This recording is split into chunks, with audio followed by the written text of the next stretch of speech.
বাগদাদের বাইরের এলাকায় গুলশান নূর নামে একটি সুখী বাড়ি ছিল। সেই বাড়ির প্রধান শেখ ফরিদের ৬ সন্তান ছিল।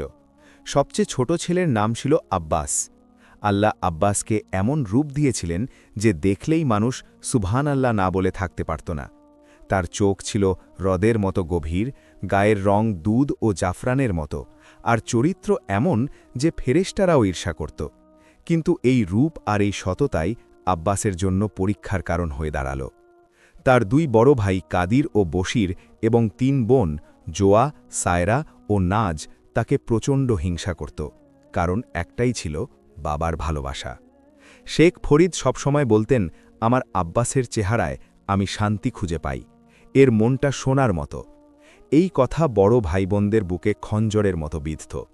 যতদিন বাবা বেঁচে ছিলেন কেউ আব্বাসের গায়ে হাত তোলেনি, কিন্তু শেখ ফরিদের মৃত্যুর সঙ্গে সঙ্গেই বাড়ির দৃশ্য বদলে গেল।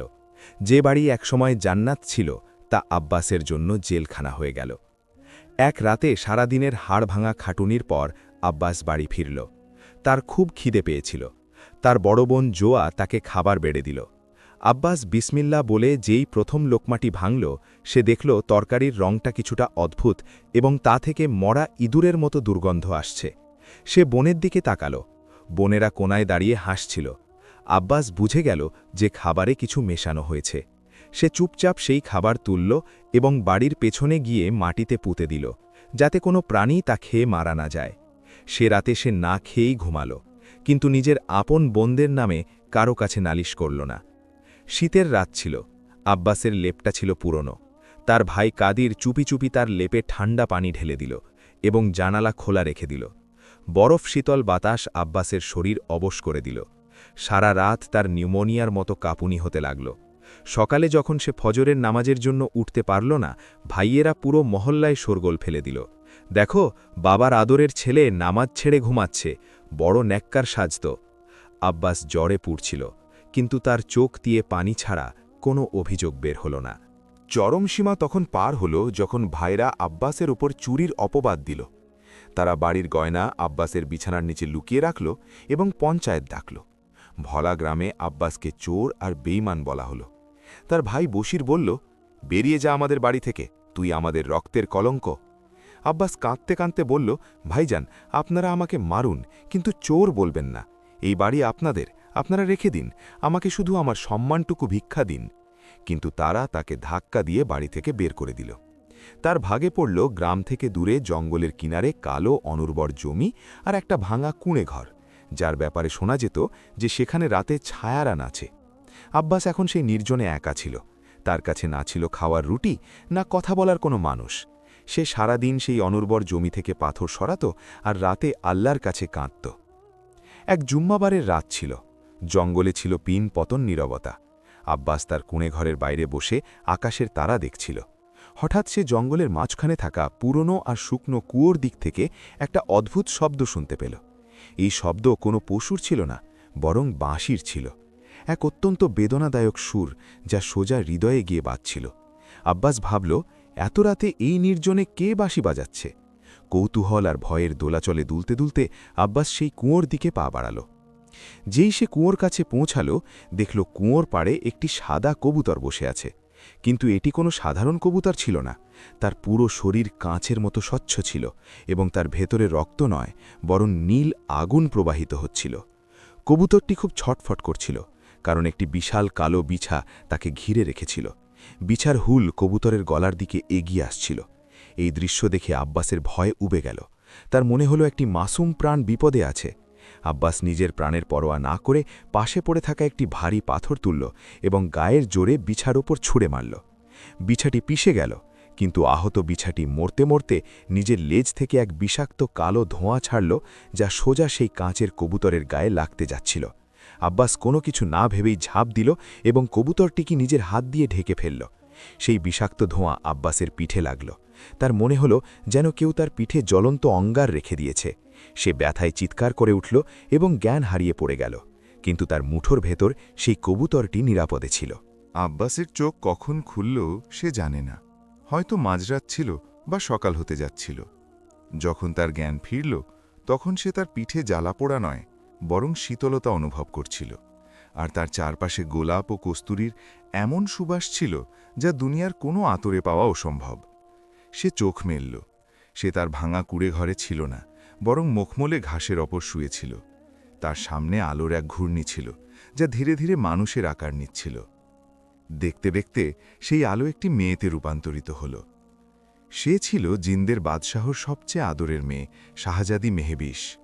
তার পোশাক মেঘের টুকরো দিয়ে তৈরি মনে হচ্ছিল, এবং তার চোখের পাপড়ি এত ঘন ছিল যে সে চোখ নামারে সন্ধ্যা নেমে আসত। সেই সুন্দর চোখে জল ছিল। আব্বাস ধরফর করে উঠতে চাইল। আমি কোথায়? তুমি কে? মেহবিশ হাঁটু গেড়ে বসে আব্বাসের পোড়া হাত দুটি নিজের ঠান্ডা হাতে স্পর্শ করল। তার কণ্ঠস্বর ছিল পাহাড় থেকে নামা ঝর্ণার মতো। শুয়ে থাকো হে আদম সন্তান, তুমি এখনও আহত। মেহবিশ বলল, তুমি আজ যে কবুতরটিকে বাঁচিয়েছ সেটি আমিই ছিলাম। এক জালিম জাদুকর আমাকে ওই রূপে বন্দী করে রেখেছিল, আর ওই কালো বিছাটিকে আমার প্রহরী বানিয়েছিল। যদি তুমি নিজের জীবন বাজি রেখে ওই বিষাক্ত আঘাত নিজের উপর না নিতে, তবে আমি কিয়ামত পর্যন্ত ওই বন্দী দশায় থাকতাম। আব্বাস অবাক হয়ে গেল। তুমি জিন? মেহবিশের চোখে এখন এক অদ্ভুত দীপ্তি ছিল, ভালোবাসা আর শ্রদ্ধার। সে বলল, হ্যাঁ, আমি জিন। আমাদের দুনিয়ায় শক্তিশালীরা দুর্বলদের পিষে মারে। আমি মানুষদেরও সবসময় লোভী আর স্বার্থপর দেখেছি, কিন্তু তুমি এক অচেনা পাখির জন্য নিজের প্রাণ বাজি রাখলে, অথচ তোমার নিজের আপন ভাইবোনেরা তোমাকে ঘর থেকে বের করে দিয়েছে। আব্বাসের মন ভারাক্রান্ত হয়ে উঠল। সে চোখ নামিয়ে নিল। সৎকাজ করা আমার কর্তব্য ছিল, কোনো অনুগ্রহ নয়। আর আমার ভাইবোন, তারা তো আমার আপনজন, তাদের বিরুদ্ধে আর কি নালিশ করব? এটাই ছিল সেই মুহূর্ত যখন জিনজাদি মেহবিশ পুরোপুরি আব্বাসের প্রেমে পড়ে গেল। তার রূপ তো ছিলই, কিন্তু তার ক্ষমাশীল হৃদয় মেহবিশকে তার গোলাম বানিয়ে দিল। মেহবিশ নিজের হাত থেকে একটি কাঁকন খুলে নিল, যা বাতাসের তৈরি মনে হচ্ছিল, এবং আব্বাসের হাতে পরিয়ে দিল। আব্বাস, আজ থেকে তুমি একা নাও। তোমার ভাইয়েরা তোমাকে মাটি ভেবে ফেলে দিয়েছে, কিন্তু আমি তোমাকে সোনা বানাবো। আমি তোমার ঢাল।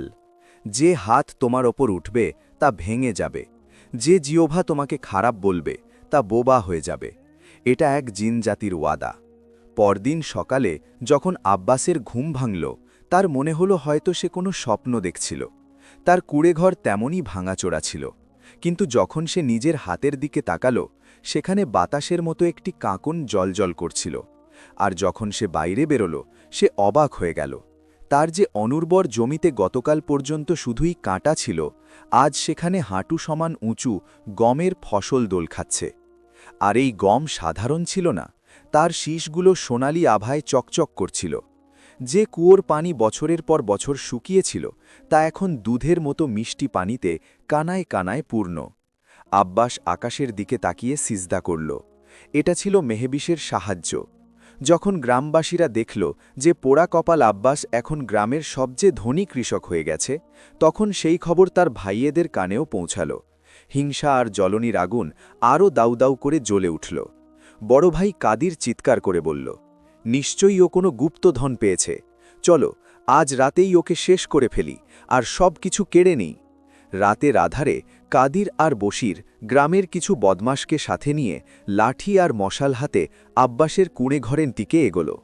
তাদের উদ্দেশ্য ছিল কুঁড়েঘরে আগুন ধরিয়ে দেওয়া এবং আব্বাসকে ঘুমন্ত অবস্থায় মেরে ফেলা। তারা কুঁড়েঘরের কাছাকাছি পৌঁছতেই হঠাৎ জঙ্গলে এক ভয়াবহ ঝড় উঠল। গাছের ডালপালা একে অপরের সাথে এমনভাবে বাড়ি খেতে লাগল যেন তলোয়ার যুদ্ধ চলছে। কাদির ভয়ে ভয়ে বলল, এ কেমন বাতাস? তখনই অন্ধকারে তারা দুটি জলজলে চোখ দেখতে পেল। সেগুলো ছিল মেহবিশের চোখ, কিন্তু এবার তাতে ভালোবাসা নয়, বরং কহর ছিল। বাতাসে এক গমগমে আওয়াজ ভেসে এলো, যা শুধু সেই হামলাকারীরাই শুনতে পেল। থাম নিমক হারামরা! যে ভাই তোদের বিষ পান করেও দোয়া দিয়েছে, আজ তোরা তার রক্ত ঝরাতে এসেছিস। হঠাৎ হামলাকারীদের হাতের মশালগুলো নিভে গেল। তাদের লাঠিগুলো আপনা আপনি তাদেরই পায়ের উপর পড়তে লাগল, যেন কোনো অদৃশ্য বাহিনী তাদের পেটাচ্ছে। বশির শূন্যে উল্টো ঝুলে গেল। কাদিরের মনে হল যেন মাটি তার পা জেকে ধরেছে। তারা চিৎকার করতে লাগল, বাঁচাও, ভূত, ভূত! আব্বাস শোরগোল শুনে বেরিয়ে এলো। সে দেখল তার ভাইরা শূন্যে ঝুলে আছে আর চিৎকার করছে। সে কিছুই দেখতে পাচ্ছিল না যে কে তাদের মারছে, কিন্তু সে বুঝে গেল আব্বাস চিৎকার করে বলল, থেমে যাও মেহবিশ, আল্লাহ দোহাই থামো, এরা আমার ভাই। যেই আব্বাস রহম ভিক্ষা চাইল, সেই অদৃশ্য ঝড় থেমে গেল। ভাইরা মাটিতে আছড়ে পড়ল, তারা ভীষণ ভয় পেয়েছিল। মেহবিশ আব্বাসের কানে ফিসফিস করে বলল, তুমি এখনও এদের বাঁচাচ্ছ আব্বাস, এরা তো সাপ। আব্বাস ভেজা চোখে জবাব দিল, আমিও যদি বিষ মুড়াতে শুরু করি তবে আমার আর ওদের মধ্যে তফাৎ কি রইল। সে রাতে আব্বাসের ভাইরা নিজেদের চোখে যে ভয় দেখেছিল এবং তাদের ছোট ভাইয়ের যে দয়া দেখেছিল তা তাদের মন বদলে দিল। তারা আব্বাসের পায়ে পড়ে কাঁদতে লাগল। মেহবিশ গাছের এক ডালে বসে এসব দেখছিল। তার রাগ তো খুব হচ্ছিল, কিন্তু আব্বাসের এই সততা তাকে আরও বেশি পাগল করে দিল। সে কসম খেল যে এই নেক মানুষটিকে সে দুনিয়ার সব কুনজর থেকে বাঁচাবে, তাতে যদি নিজের দুনিয়ার সাথেও লড়তে হয় তবুও। আব্বাসের ভাগ্য বদলে গিয়েছিল। তার ক্ষেতের সোনালি গম আর কুয়োর আবে হায়াত বা অমৃতের মতো পানি এখন আর শুধু খায়রাবাদেই সীমাবদ্ধ ছিল না। দূর দূরান্ত থেকে মানুষ সেই অলৌকিক কৃষককে দেখতে আসত। কিন্তু কথায় আছে না, প্রদীপের আলো বন্ধুদের পথ দেখায় আর শত্রুদের চোখে বিঁধে। এই খবর বাগদাদের রাজদরবার পর্যন্ত পৌঁছে গেল। বাগদাদের উজির জাফর ছিল এক অত্যন্ত ধূর্ত এবং কালো জাদুকর। সে রাজকোষ থেকে চুরি করত এবং তার কালো শক্তি দিয়ে বাদশাহর বুদ্ধিতে পর্দা ফেলে রাখত। যখন জাফর শুনল যে এক সামান্য কৃষক রাতারাতি ধনী হয়ে গেছে, তখন তার মন সাক্ষ্য পেল এটা কোনো মানুষের কাজ নয়, নিশ্চয়ই তার বশে কোনো শক্তিশালী জিন আছে। জাফরের লোভ জেগে উঠল, তার সেই জিন চাই, যাতে সে বাদশাহর তখত উল্টে দিয়ে নিজে সুলতান হতে পারে। পরদিন সকালেই রাজকীয় অশ্বারোহীরা আব্বাসের কুঁড়ে ঘরে এলো। কৃষক আব্বাস, তোমাকে জিল্লে ইলাহি বাদশাহ অবিলম্বে দরবারে হাজির হওয়ার হুকুম দিয়েছেন। আব্বাস ঘাবড়াল না, সে আল্লাহর নাম নিল এবং তাদের সাথে রওনা দিল। মেহবিশ, যে বাতাসের রূপে তার আশেপাশেই থাকত, তার কানে বলল, আব্বাস যেও না, এটা একটা ফাঁদ, আমি রক্তের গন্ধ পাচ্ছি।